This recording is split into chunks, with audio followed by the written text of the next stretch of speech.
గారు మాట్లాడుతున్నారు లైవ్ లో చూద్దాం.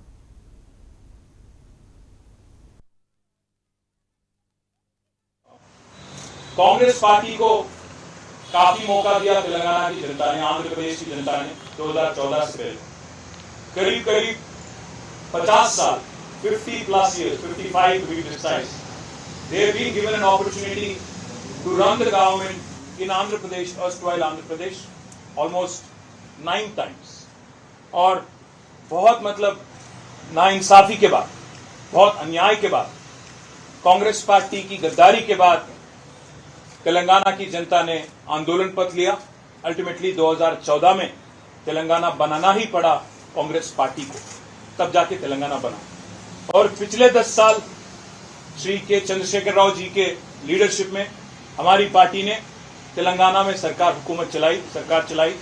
और जो हाल ही में इलेक्शन हुआ 2023 में नवंबर में, हमारी हार बहुत कम वोटों से, केवल 4 लाख वोटों की फर्क से हम हार गए और कांग्रेस सत्ता में आई. और कांग्रेस सत्ता में यूं ही नहीं आई, कांग्रेस ने ऐसे ऐसे वादा किया. तेलंगाना की जनता को मैं दिखाना चाहता हूं आपको. 6 गारंटी की बात की गई थी. 100 दिन में पूरे करेंगे 6 गारंटी राहुल जी के नाम पे. आज के जो मुख्यमंत्री हैं उनके दस्तखत के साथ, उनके सिग्नेचर के साथ, आज के जो डिप्टी चीफ मिनिस्टर है उनके सिग्नेचर के साथ, राहुल जी, सोनिया जी, मल्लिकार्जुन खड़गे जी के तस्वीरों के साथ वादा किया गया था कि 100 दिन में हर कोई एक वादा, जो 6 गारंटी अमल करेंगे. महालक्ष्मी, रैतु भरोसा, इंदिरम्मा मकान, चेयूता, गृह ज्योति, युवा विकासम. इसके तहत उन्होंने कहा कि हर गरीब मकान में 2,50,000 रुपया एक सालीना आपके पास हम देंगे. एक ईस्टमन कलर वाली जबरदस्त सिनेमा दिखाया कांग्रेस ने तेलंगाना की जनता को. और बहुत कुछ कहा उन्होंने, न सिर्फ ये बल्कि बहुत कुछ कहा. वादा किया तेलंगाना की युवाओं से कि आपको 2 लाख नौकरियां मिलेंगी पहले ही साल में. स्वयं राहुल गांधी आए हैदराबाद, वहां की युवा से मिले, उनको आश्वासन दिया कि 2 लाख रोजगार, 2 lakh government employment recruitment will be completed within the first year after the formation of Congress government. उन्होंने ये भी वादा किया कि एक जॉब कैलेंडर रिलीज करेंगे, डेट के सहित आपको हम जॉब कैलेंडर देंगे और 1 साल में 2 लाख गवर्नमेंट रिक्रूटमेंट कंप्लीट करेंगे.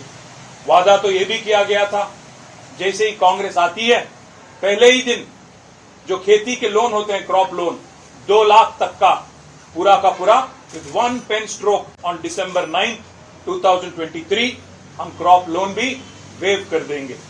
साथ ही साथ बहुत कुछ कहा गया. बस मैं ये 2-4 चीज आपके जहन में लाना चाहता हूं. 420, एक नहीं दो नहीं, 420 वादे किए गए कांग्रेस की तरफ से तेलंगाना जनता को. आज 7 महीने पूरे हो गए कांग्रेस की हुकूमत बनके तेलंगाना में. एक भी वादा आज तक पूरा नहीं हुआ.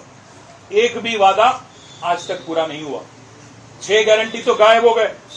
6 गारंटी तो गायब हो गए. अभी क्या हो रहा है तेलंगाना में, मैं आपको ये बताना चाहता हूं. 6 गारंटी भूल गई कांग्रेस, पर 6 हमारे एमएलए ले गई, 6 हमारी एमएलसी ले गई और एक राज्यसभा एमपी को भी ले गई.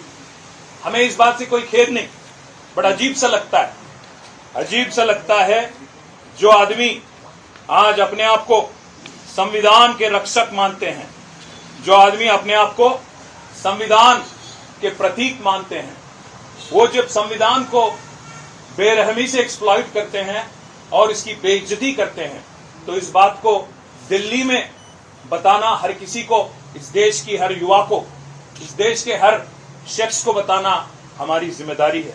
इसलिए हम आज दिल्ली आ गए.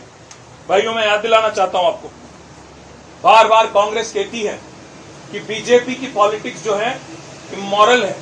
जब भी कोई एमएलए डिफेक्ट करता है कांग्रेस से बीजेपी में, तो कांग्रेस बार बार कहती है कि बीजेपी इमोरल पॉलिटिक्स प्ले करती है और ये गलत है. मैं आपको उदाहरण देता हूं, एग्जांपल देता हूं. ये देखिए, कांग्रेस गोवा में स्वयं राहुल गांधी गए अप्रैल 2022 में और वहां जितने कांग्रेस के उम्मीदवार थे उनसे शपथ दिलवाया. उन्होंने कहा कि जो भी कांग्रेस के टिकट से लड़ेगा जीतेगा तो कांग्रेस में ही रहेगा. ये शपथ स्वयं राहुल गांधी ने दिलवाया था 2022 में। और कर्नाटक में जहां उनकी गवर्नमेंट है, वहां के चीफ मिनिस्टर कहते हैं कि एक एक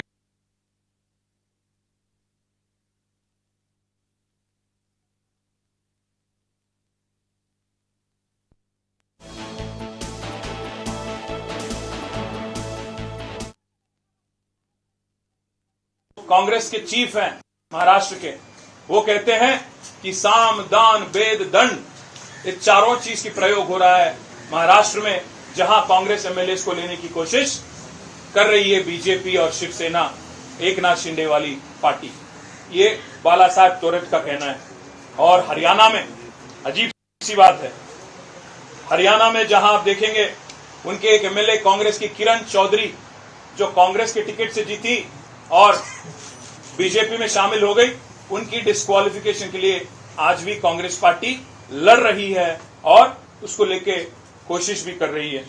और सबसे अहम बात मैं आपसे कहना चाहता हूं, आज कांग्रेस पार्टी स्वयं मणिपुर में जब उनके एमएलए मणिपुर में डिफेक्ट कर गए, एक आदमी थे एमएलए श्याम कुमार, जिन्होंने जीते तो वो कांग्रेस में थे, बदल गए बीजेपी में, और उसको लेके कांग्रेस ने काफी लड़ाई की और अल्टीमेटली स्पीकर ने यह तय किया कि जो भी अगर डिफेक्शन होता है, ये बहुत इंपॉर्टेंट लैंडमार्क जजमेंट है। 2020 में सुप्रीम कोर्ट की 3 जज bench, justice Nariman, justice Aniruddha Bose और जस्टिस राम सुब्रमण्यम की 3 जज वाली बेंच ने एक फैसला लिया था मणिपुर वाली केस में, जहां के पीसीसी अध्यक्ष, प्रदेश कांग्रेस कमेटी के अध्यक्ष केशव मेघचंद्र सिंह ने पिटीशन फाइल की थी सुप्रीम कोर्ट में श्याम कुमार जी के खिलाफ, और सुप्रीम कोर्ट ने यह जजमेंट दिया कि स्पीकर को 3 महीने के अंदर तय करना चाहिए डिस्क्वालिफिकेशन पिटीशन में। यह जजमेंट आया 2020 में।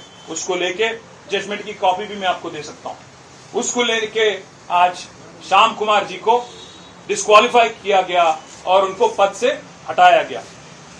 और हाल ही में जो एक किस्सा हुआ हिमाचल प्रदेश में, जब अभिषेक मनु सिंघवी जी कांग्रेस के राज्यसभा के उम्मीदवार थे, तो वहां के 6 लेजिस्लेटर कांग्रेस के